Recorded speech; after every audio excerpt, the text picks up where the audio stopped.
خب آقای مهندس تصویر چه دستگاهی هستین؟ این ژرفکاو 4 هست. این ربات قابلیت سوروی و فیلمبرداری از بستر دریا و سازهای مغروق در دریا رو داره که در صنایع مختلف دریایی بسیار حائز اهمیت است و کاربرد فراوانی داره. این دستگاه ژرفکاو 4 در جشنواره بین‌المللی خوارزمی برنده رتبه ابتکار شده. مهندس عبدالعلی صابری، کارشناس ارشد و متخصص علوم دریایی، عضو برجسته بنیاد ملی نخبگان، 39 ساله. آقای مهندس من می‌دونم که 2 تا تندیس جشنواره خوارزمی اینجا گذاشتید. جفتشو شما گرفتید؟ نه خیر. یکیش مربوط به من هست و یکیش هم مربوط به آقای دکتر فرید مبصر هستن. ایشون هم برنده جشنواره بین‌المللی خوارزمی بودن. ما در واقع اونجا آشنا شدیم با هم. آقای دکتر الان هستن اینجا؟ بله. تشریف دارن و لطف کنید صداشون کنید که امروز هم با 2 تا نخبه ما آشنا ان شاء الله. که آقای دکتر مبصر اگر بزرگواری بفرمایید چند لحظه از وقتتون رو به ما بدین، تشریف بیارین. بفرمایید. السلام علیکم.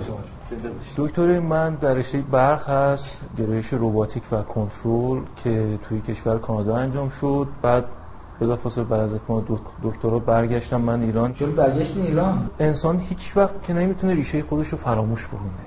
یعنی شما وقتی ریشه‌تون رو اصلا قطع بکنین، فراموش بکنین، بی‌هویت خواهید شد. از نظر اعتقادی نمیخوام برم خارج. دوست ندارم. یکی از اون اعتقادات رو بگو ما بدونیم دیگه. توالت فرنگی دوست ندارم.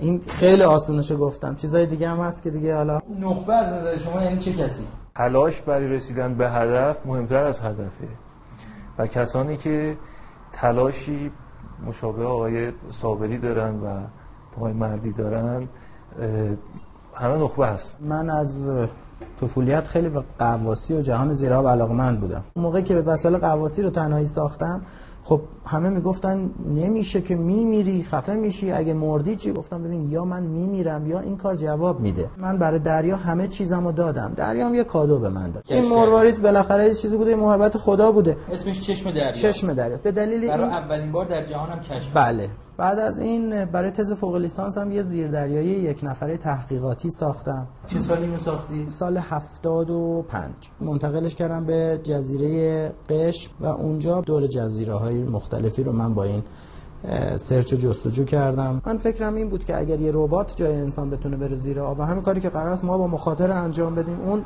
با یه ایمنی بالاتر و طول مدت زیر آب موندن بیشتر